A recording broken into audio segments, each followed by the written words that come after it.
Hi friends, एक बहुत interesting news share करता हूं सबसे पहले कि टेस्ला जो दुनिया की नंबर 1 इलेक्ट्रिक कार कंपनी है, उसके पार्ट्स इंडिया की एक कंपनी शेयर करने जा रही है उससे। दोस्तों उस कंपनी का नाम है संवर्धन मदरसन कंपनी और ये मैन्युफैक्चरिंग में इंडिया की one of the most powerful companies में से एक है। और आज की इस वीडियो में हम ये जानेंगे कि आखिर पहले तो मदरसन का मतलब क्या है और दूसरा ये कंपनी आपको प्रॉफिटेबल रिटर्न देने की कितनी क्षमता रखती है और वो कौन सी खास बात है जो इसके बिजनेस मॉडल में है और जो इसको एक फ्यूचर प्रूफ कंपनी के तौर पे बनाती है और क्या आपको इसको अपने पोर्टफोलियो में शामिल करने से फायदा होगा या नहीं होगा और होगा तो कितना होगा। ये सारे क्वेश्चंस का आंसर दोस्तों आज हम इस वीडियो में डिस्कस करने वाले हैं। यकीन मानिए वीडियो के एंड तक आप इन सारे सवालों के आंसर्स जान जाएंगे और बहुत इंफॉर्मेटिव और इंपॉर्टेंट वीडियो है, इसलिए इसको लास्ट तक देखना जरूरी है। क्योंकि दोस्तों ये कोई आइटम सॉन्ग नहीं है, ना ही मैं कोई 4-5 मिनट में जोक सुना रहा हूं जो आप 4-5 मिनट में छोड़ के चले जाते हो। तो वीडियो को लास्ट तक देखें अगर आप एक सीरियस इन्वेस्टर हैं तो।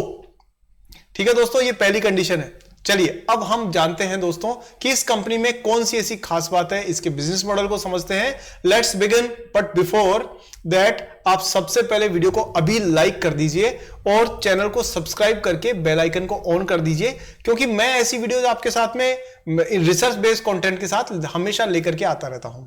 चलिए दोस्तों शुरू करते हैं और जानते हैं वो क्या खास बात है मदरसन कंपनी में जो इसे खास कंपनी बनाती है।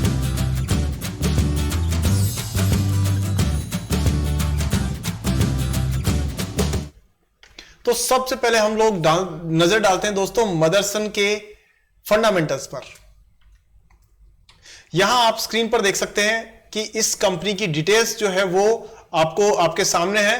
कंपनी बेसिकली क्या करती है? कंपनी दोस्तों अधिकतर जो है ये जो कंपनी है ये अधिकतर एंसेलरीज में है। एंसेलरी मतलब ऑटो पार्ट्स में जो कंपोनेंट्स होते हैं ऑटो के वो। और दूसरी सबसे बड़ी बात यह है दोस्तों कि जो बैक व्यू मिरर होता है, रियर व्यू मिरर जिसमें हम लोग कार में ना ऐसा नहीं देखते, पीछे की तरफ देखते हैं आगे वाला, इसमें ये वर्ल्ड की लीडिंग कंपनी है। तो मैक्सिमम जो कार कंपनियां हैं वो ऑलरेडी ही इससे माल खरीदती है। पता है इसके कस्टमर्स में कौन कौन है? इसके कस्टमर्स में Mercedes Benz, Audi, BMW, Maruti Suzuki और तमाम जो बड़ी बड़ी कंपनियां हैं वर्ल्ड की ऑटो कंपनीज है, कार कंपनीज, वो सारे ऑलरेडी ही इसके कस्टमर्स हैं। ये कितनी अच्छी बात है। और साथ में अब टेस्ला भी इसमें जुड़ने वाली है, तो ये एक कंपनी के लिए बहुत बड़ी पॉजिटिव न्यूज है। अब बात करते हैं इसके प्रोडक्ट पोर्टफोलियो की कि कैसे प्रोडक्ट बनाती है। तो सबसे पहली चीज है दोस्तों कि ये वायरिंग हार्नेस में है, तो लंबे जो वायर्स बनते हैं ना उनके प्रोडक्शन में भी ये कंपनी है। और सबसे बड़ी बात है कि ये विजन सिस्टम्स में है, ये इनका फ्लैगशिप प्रोडक्ट है। अगर आप अपनी कार का रियर व्यू मिरर कभी चेंज कराते हो तो आपको देखोगे तो आपको पता पड़ जाएगा उसमें कि बड़े अच्छे चांस है कि उस पे पीछे लिखा होगा मदरसन सुमी, मदरसन ग्रुप का नाम और लोगो उस पे मिल जाएगा आपको कहीं ना कहीं।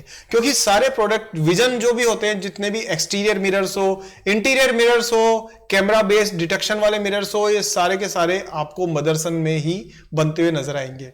साथ में ये मॉड्यूल्स एंड पॉलीमर के प्रोडक्ट्स भी बनाती है, मेटल के प्रोडक्ट्स भी बनाती है और टेक्नोलॉजी एंड सॉफ्टवेयर में भी ये इन्वॉल्व है। और साथ में दोस्तों एरोस्पेस में भी ये है। अब यहां एक इंटरेस्टिंग चीज मैं आपको बताता हूं कि दोस्तों ये बिजनेस की बातें ना आपको सिर्फ मेरे चैनल पे जानने को मिलेगी। मतलब मैं ऐसा नहीं करा कि खाली मैं ही ऐसा वो हूं, लेकिन नॉर्मली एक बिजनेस एंगल देखना बहुत जरूरी होता है जो अधिकतर फाइनेंशियल एनालिस्ट जो होते हैं ना वो मिस कर जाते हैं। क्योंकि दोस्तों वो सब लोग ना जॉब कर रहे हैं और उनको बस कहा जाता है कि 3 कंपनी को रिसर्च करके ना आज आपको देना है, चाहे वो CNBC वाले हो, चाहे और तमाम न्यूज़पेपर न्यूज एजेंसीज। लेकिन जब आदमी सिर्फ जॉब में रहता है तो उसको समझ में नहीं आता कि बिजनेस काम कैसे करता है। लेकिन मेरा बिजनेस बैकग्राउंड है तो मैं आपको उस चीज के हिसाब से जोड़ के दिखाने की कोशिश करता हूं। यहां बात मैं जो आपको बता रहा हूं, जो काम की बात है, जो आपको पता होनी चाहिए, वो ये है कि दोस्तों कंपनी की ग्रोथ ना 2 तरीके से हो सकती है। पहला तरीका क्या है? पहला तरीका है ऑर्गेनिक ग्रोथ। दूसरा तरीका है मर्जर एंड एक्विजिशंस के through inorganic growth. Organic growth का मतलब है कंपनी प्रोडक्शन करे, अपने माल को बेचे, फिर कस्टमर्स के पास से पैसा आए, फिर बिजनेस को आगे बढ़ाए, नई फैक्ट्रियां खोले और इस तरह से बढ़ती जाए। लेकिन जब कंपनी को तेजी से जल्द बढ़ना होता है तो दोस्तों वो ये नहीं करती, बल्कि क्या करती है कि जहां जैसा बिजनेस उसको चाहिए उसको ये एक्वायर कर लेती है। तो यहां एक्विजिशन में ग्रोथ बड़ी फास्ट होती है। जैसे आईडीएफसी था, आईडीएफसी बैंक ने कैपिटल फर्स्ट को एक्वायर किया तो अब ये बन गया आईडीएफसी फर्स्ट।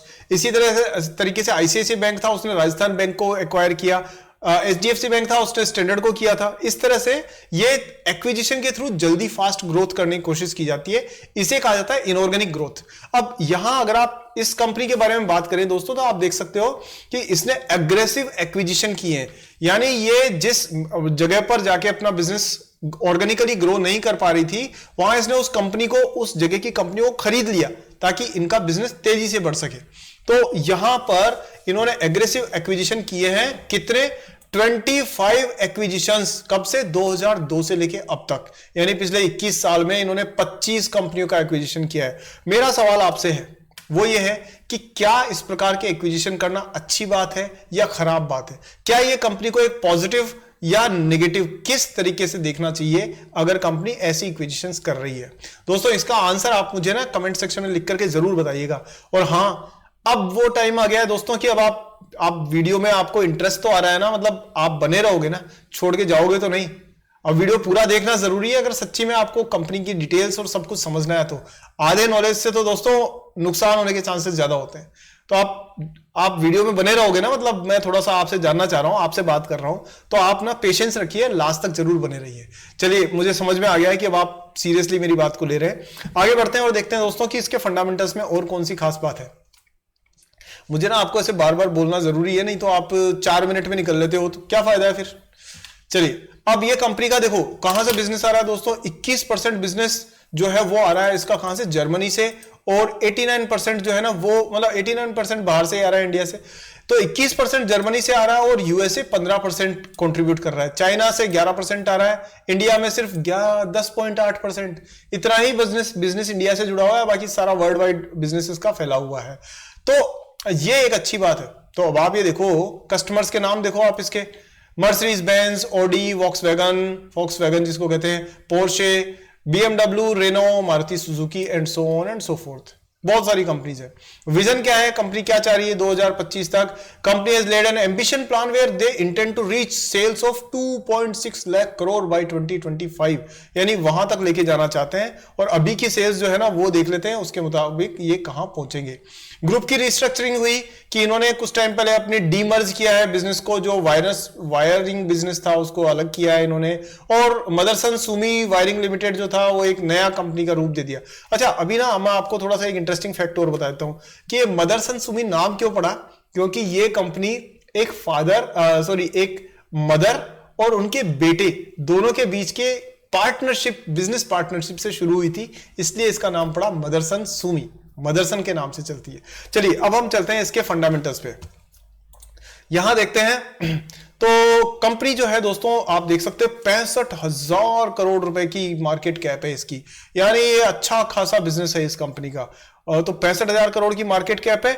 इसके मुकाबले में आप इसकी प्राइस देखिए 100 रुपए से भी कम है भैया।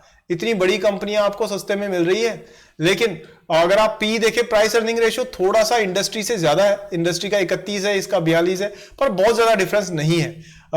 इसका रिटर्न जो है वो 8% की रेंज में रहा है, चाहे इक्विटी पे हो चाहे कैपिटल एम्प्लॉयड पे हो, और लगातार डिविडेंड देने की आदत है, इसलिए 0.6% इसकी डिविडेंड की यील्ड भी है। अभी करीब ये 52 वीक के टॉप के आसपास ही ट्रेड कर रही है, लेकिन कंपनी को देखते हुए इट्स काइंड ऑफ ओके कि अभी भी आप इसको अंडर वैल्यू मान सकते हैं। और देखें तो पायोस की स्कोर इसका जो है वो 7 है, तो इसका मतलब कंपनी ओवरऑल फाइनेंशियली काफी स्ट्रॉन्ग है। और ग्राहम नंबर के हिसाब से अगर आप इसको देखो तो 46 के ग्राहम नंबर के मुकाबले में प्राइस लगभग डबल है, जो काइंड ऑफ ओके है, बहुत ज्यादा महंगी नहीं कह सकते आप इसको। अब यहां नजर डालते हैं दोस्तों इसकी ओवरऑल जो कंपनी का जो बिजनेस का आउटलुक है उसको एक बार देखते हैं कि प्राइस के मुकाबले में। ये देखिए, यहां आपकी स्क्रीन पर आप देख सकते हो कि ये जो कंपनी है वो इसका प्रॉफिट है, बिजनेस हमेशा प्रॉफिटेबल रहा है और अच्छा खासा प्रॉफिटेबल रहा है। और किस्मत देखिए कंपनी की, प्रॉफिटेबल बिजनेस के बावजूद भी लोगों ने इसको सराहा नहीं और इसकी प्राइस को हमेशा नीचे डाल करके रखा हुआ है। ये देखिए, बीच में प्राइस थोड़ी सी ऊपर चढ़ी, फिर थोड़ी सी डाउन हुई, लेकिन अभी ये 100 है, मतलब कि कंपनी फेयरली वैल्यूड है। आप इसको ज्यादा अंडर वैल्यूड नहीं कह सकते, बट एक थोड़ी सी अंडर वैल्यूड ये कंपनी इस इंडस्ट्री के हिसाब से आपको नजर आ रही है। आगे बढ़ते हैं, देखते हैं कि इसके बिजनेस में इंडस्ट्री का जो कंपटीशन है उसको तो अभी हम ज्यादा बात नहीं करें, बस ये कहें कि इस इंडस्ट्री में ये लीडर है। आप ये देखिए कि बॉश वो भी इसी इंडस्ट्री में है, उससे भी ज्यादा बड़ी मार्केट कैप ये लेकर के बैठी हुई है। और ओवरऑल अगर आप देखेंगे तो डेट इक्विटी इसका थोड़ा सा ज्यादा है, बॉश तो डेट फ्री है ही, पर पायोस की स्कोर ज्यादा है, करंट स्कोर रेशियो इसका मच बेटर है। तो ओवरऑल बॉश के मुकाबले में नंबर्स इसके ज्यादा अच्छे हैं। बाकी सारी कंपनी छोटी है। मदरसन वायरिंग तो इसी की सब्सिडरी है जो डीमर्जर के बाद बनी है। हम बात करते हैं दोस्तों इसके प्रॉफिट एंड लॉस स्टेटमेंट को देखते हैं। तो देखें कि इसकी जो सेल्स है वो 14,000 करोड़ से पहुंच गई 78,000 करोड़, करीब करीब 5 टाइम्स, मान लीजिए 5.5 टाइम्स के आसपास में इसकी सेल्स की ग्रोथ हुई है। प्रॉफिट की ग्रोथ अगर हम देखें तो ये नेट प्रॉफिट इसका 196 करोड़ से कहां पहुंच गया दोस्तों, 1600 करोड़, यानी कि 200 से 1600, यानी 8 गुना इसका प्रॉफिट बढ़ा है। इसका मतलब सेल्स के मुकाबले में प्रॉफिट ज्यादा तेजी से बढ़ा है, जो एक अच्छी चीज है। और दोस्तों कंपनी ईमानदार है, इसमें कोई डाउट नहीं है कि इसने लगातार डिविडेंड दिया है, शेयर होल्डर्स को हमेशा 30-40% के आसपास का डिविडेंड दिया है। तो आप अगर ऐसी किसी कंपनी में इन्वेस्ट करते हैं जो लगातार डिविडेंड देती है, तो दोस्तों प्राइस कहीं भी जाए, डिविडेंड की इनकम तो आपकी कंटिन्यूसली आती रहती है। पर यह ध्यान रखिए कि कंपनी का ईमानदार होना बहुत जरूरी है। कंपनियां डिविडेंड को एक शेयर होल्डर्स को गुमराह करने के लिए भी यूज करती है। वो मैं कई बार बताता रहता हूं, कौन सा एग्जांपल है आप पूछोगे तो कमेंट पे भी जवाब दे दूंगा, अभी उस पर डिस्कस नहीं करना। यहां देखें कंपनी का कैश कन्वर्जन साइकिल पहले से अच्छा हुआ है, 42 डेज था पहले, अभी ये -11 हो गया है। इसका मतलब ये है कि कंपनी के पास पैसा पहले आ रहा है, ऑर्डर पहले आ रहा है, और उसके बाद में ऑर्डर को एग्जीक्यूट ये बाद में कर रही है, which is a positive sign. और आप यहां पर देखेंगे तो इसमें जो शेयर होल्डिंग है दोस्तों, FIIs करीब करीब 15% के आसपास थे और अब ये करीब 10-11% के आसपास है। DIIs ने अपनी होल्डिंग बढ़ाई है 13 से 15% के आसपास। तो फॉरेनर्स का पैसा लगा है, इसका मतलब कंपनी दमदार है, क्योंकि कंपनी में बहुत सोच समझ के पैसा लगाते हैं वो लोग, तो ये एक इसको प्लस पॉइंट मिलता है। अब बात करते हैं इसके दोस्तों ओवरऑल बिजनेस के आउटलुक की। तो देखिए ये मदरसन सुमी का प्रेजेंटेशन है, आप ये देख सकते हैं कि रेवेन्यू इसका बढ़ा है 27% से, एबिटा जो है वो 69% से, और प्रॉफिट आफ्टर टैक्स कितना बढ़ा है दोस्तों, 326% से, 326% से इसका प्रॉफिट बढ़ा है। तो ये एक अच्छी पॉजिटिव न्यूज है। ये कंपनी के दोस्तों आप चार्ट देख सकते हो। बाकी जो है और मैं इंपॉर्टेंट चीजें कवर करता हूं यहां पर। ये YOY year on year growth है इसकी बिजनेस की, हर जगह पे हर कंट्री के अंदर जहां जहां ये मौजूद है। तो देखिए ये यहां पर आप देख सकते हैं कि इन्होंने ग्लोबल जो है लाइट व्हीकल्स के अंदर 16% और कमर्शियल व्हीकल्स पे 18%। और अगर आप यूरोप में देखोगे तो यूरोप में भी अच्छे नंबर्स हैं। नॉर्थ अमेरिका थोड़ा सा डाउन है, बट इंडिया में भी थोड़ा सा इसका बिजनेस इतना नहीं है, और जगह पर इसका बिजनेस ठीक चल रहा है। और देखिए दोस्तों ये इस तरह से अपने पार्ट्स वगैरह बनाती है। आप देख रहे हो ये हेडलाइट जो है और जो अंदर जो जितने भी पार्ट्स वगैरह मिरर के होते हैं वो सारे मदरसन के ही बने हुए होते हैं आमतौर पर। यहां ये देख सकते हैं कि जैसे आपने देखा होगा मिंडा टेक्नोलॉजी जो है वो भी ऑटो एंसिलरीज में है, बट वो मोस्टली जो मीटर्स होते हैं वो ज्यादा बनाती है कंपनी के, तो जैसे माइलोमीटर वगैरह टाइप की चीजें, इसी तरह से ये पार्ट्स बनाती है। आप ये देखो कि इसका एक हेल्दी ग्रोथ आप साफ तौर पे देख सकते हो कि एबिटा अच्छा है, ग्रोथ अच्छी है इसकी ओवरऑल। हाँ बहुत तेज ग्रोथ नहीं है बट हेल्दी ग्रोथ है, इसमें कोई डाउट नहीं है। नंबर्स में आप देखो तो इसके लेवरेज पॉलिसी, यानी कि इन्होंने 2.5x से ज्यादा गियरिंग नहीं की है, यानी अपने जो जहां से लोन वगैरह लेते हैं उसको बहुत ज्यादा इन्होंने नहीं बढ़ाया है। पैट एबिटा सब आपको बड़ी बड़ी बिल्डिंग्स दिखेगी कि 1636 करोड़ रुपए का जो है Q1 में 23 में, यानी पिछले साल इनके रेवेन्यूज थे 1636 करोड़ और इस साल हो गए 2017 करोड़, यानी रेवेन्यू बढ़ा है इसका दोस्तों 23% से। जबकि एबिटा यानी कि जो ऑपरेटिंग प्रॉफिट है वो लगभग इनका बढ़ गया है कितना 65% से। तो ये माल बेच रहे हैं लेकिन ये मुनाफे के साथ बेच रहे हैं, ये एक अच्छी बात है। और जो ओवरऑल जो प्रॉफिट है दोस्तों इनका नेट प्रॉफिट है वो बढ़ा है 49% से। तो ये कंपनी का एक ओवरऑल प्रोफेशनल मैनेजमेंट को दिखाता है। बाकी डिटेल्स में हम लोग ज्यादा जाएंगे तो वीडियो हो जाएगा 2-3 घंटे लंबा, उधर नहीं जा सकते। हम सीधे टेक्निकल्स पे आते हैं और यहां हम देखते हैं कि मदरसन जो है वो किस प्रकार का टेक्निकल चार्ट शो कर रही है आपको। ये इसका दोस्तों टेक्निकल एनालिसिस है आपके सामने। तो देख सकते हैं कंपनी का ट्रेडिंग वॉल्यूम कितना तेजी से बढ़ा है। और दोस्तों हमेशा याद रखिए कि ट्रेडिंग वॉल्यूम ज्यादा होना जरूरी है, तभी वो एक ट्रेंड को शो करता है। लेकिन अभी अगर आप यहां देखो तो इसका जो ट्रेंड है ओवरऑल वो एक रेंज बाउंड ट्रेंड को साफ तौर पे शो कर रहा है। और आप ये देखोगे कि यहां से ना ये क्रूशियल है दोस्तों, यहां से ये लेवल है ना इसका 180 के आसपास में, ये बहुत इंपॉर्टेंट है। अगर ये इसको तोड़ करके जाती है, ये इसको तोड़ करके यानी इसको, तो ये डबल बॉटम कंप्लीट हो जाएगा। और जब डबल बॉटम कंप्लीट हो जाता है दोस्तों तो वो एक तरह से ट्रेंड रिवर्सल होता है और वो एक अप ट्रेंड को शो करता है। तो इस लेवल के बाद यानी 190 180 की जो रेंज है उसके आसपास को तोड़ करके अगर ये सस्टेन कर जाती है प्राइस, तो फिर ये लंबे समय तक हो सकता है 300 350 तक भी जा सकता है, उससे ऊपर भी जा सकता है लॉन्ग टर्म में। और यहां आप देखोगे तो ट्रेंड को कंफर्म कर रहा है वॉल्यूम और ट्रेंड को कंफर्म कर रहे हैं ये दोनों इंडिकेटर्स जो आपके सामने हैं। आरएसआई मिडिल में है लेकिन एमएसीडी इसको एक पॉजिटिव डायरेक्शन दे रहा है। तो ओवरऑल हम कह सकते हैं कि कंपनी एक तरह से सॉफ्ट अप ट्रेंड में है। तो अप ट्रेंड है बट मॉडरेट है, बहुत हाई अप ट्रेंड नहीं है, तो इस पे नजर रखना जरूरी है। अब इसमें थोड़ी सी रेटिंग एजेंसीज की नजर भी डालने की भाई वो क्या कर रही हैं। तो क्रिसिल की लेटेस्ट रिपोर्ट जो है वो ये कह रही है कि इसके करीब लॉन्ग टर्म के 200 करोड़ के आसपास की इसकी लोन फैसिलिटीज है और उसको क्रिसिल ने कहा है AA+ यानी हाई क्वालिटी डेट इनका माना जा रहा है। और उसका कारण भी कंपनी ने बताया है, वो ये कह रहे हैं, क्रिसिल कह रही है कि भाई ये रिवीजन जो है ना इट हैज असाइंड AA+ यानी पॉजिटिव आउटलुक कर दिया है इसका to the non convertible debentures of 1500 crore रुपए of Samvardhana Motherson international limited.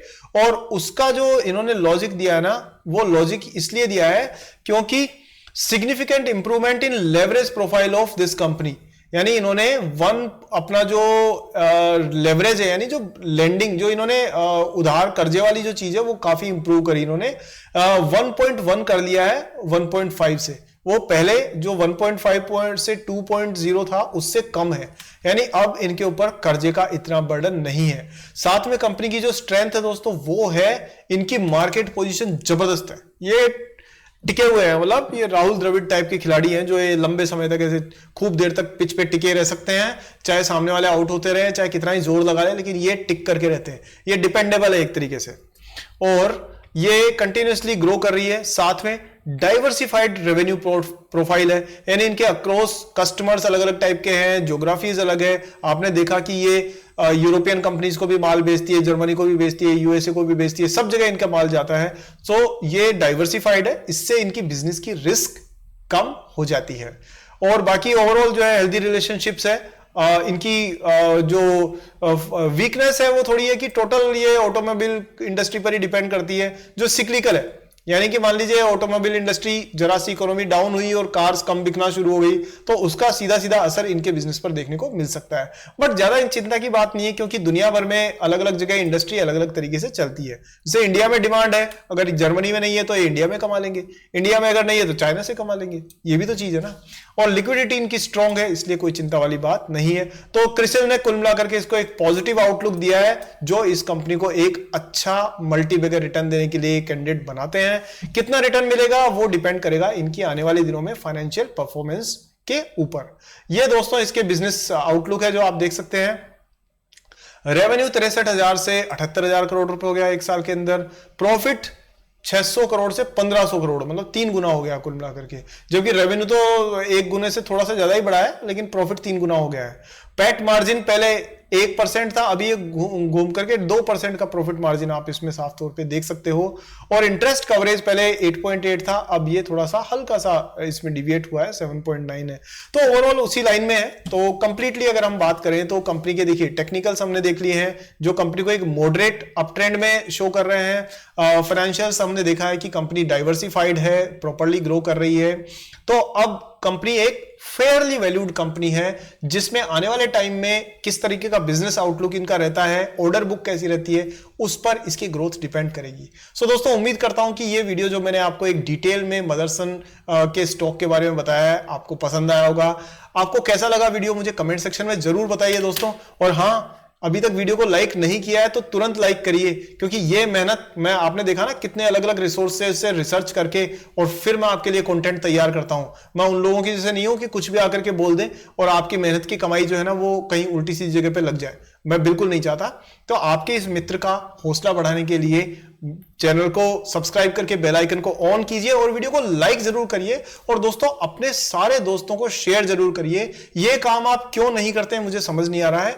आपको इसे शेयर करना ही है ताकि सब लोगों तक जानकारी पहुंचे, और इसके लाइक्स कम से कम 500 आने चाहिए, तब जाकर के मुझे अगला वीडियो बनाने के लिए प्रेरणा मिलेगी। मेरा साथ दोगे आप, आपका साथ दूंगा मैं, और दोनों मिलके एक प्रॉफिटेबल इन्वेस्टर आपको बना देंगे। ठीक है दोस्तों, आज की वीडियो में इतना ही। अगली वीडियो में जल्दी मिलते हैं, तब तक जय हिंद।